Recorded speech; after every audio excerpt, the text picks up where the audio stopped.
बहू जी, मम्मी जी कान खोल के सुन ली ये बात। कल बेटी जाएगी तो हमेशा की तरह बेशर्मो जैसे 500 रुपए मत पकड़ा देना। कम से कम उसे उतना तो दो जितना वो लेके आती है। जी 500 रुपए की तो मिठाई ले आती है, फिर बच्चों को कपड़े अलग देती है, किराया भाड़ा अलग से। जी इतना दे देना कि उसके आने जाने का सब कुछ निकल जाए, ठीक है ना? मैं कर लूंगी जी। कितना भी कर ले तुम लोग 500 रुपए एक साइड से बढ़ते ही नहीं हो। कब तक ना बोलूं मैं?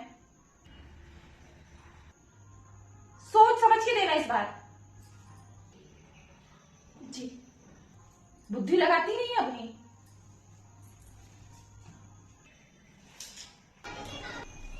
दीदी आइए ना भाभी, अच्छी लग रही है ना साड़ी?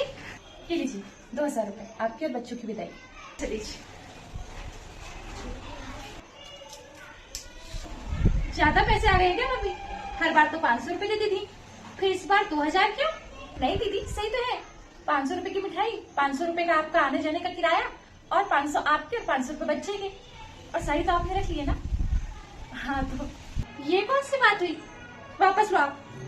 ये मतलब ये मेरा मायका है और मैं अपने भाई भतीज के लिए अपनी कुछ से कुछ ला भी नहीं सकती, उसके भी आप मुझे पैसे दोगी?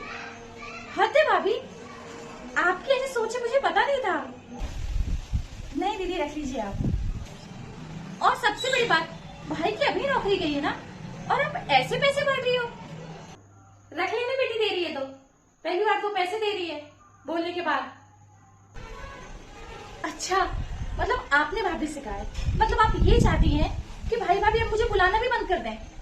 हद है माँ, ये तो कैसी बातें करी? भला मैं ऐसा क्यों जाऊंगी? हाँ तो तुम भाई भाभी से ऐसे पैसे का बोल रही हो तो आगे अगर कभी पैसों की दिक्कत हुई, उनके पास नहीं हुए तो मुझे नहीं बुलाएंगे, क्योंकि बेचारों के पास उतना होगा ही ना जितना मैं लगा के आऊंगी। किराया मिठाई हर एक चीज का देना पड़ेगा।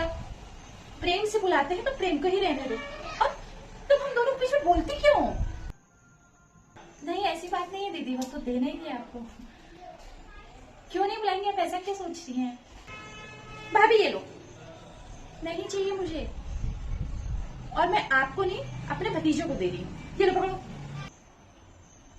बहू ले ले, बच्चों के लिए है, तुझे थोड़ी ना दे रही है। अच्छा दीजिए। और मुझे माफ कर जो मैं तुम दोनों के बीच में पड़ी। तुम ननद भाभी जैसा भी निभाना है ना तुम लोगों का रिश्ता, वैसा निभाओ। मैं बेटे को बुलाती हूँ, सामान गाड़ी में रखवा देगा। हाँ बात देख ले। चलिए हाँ भाभी चलिए।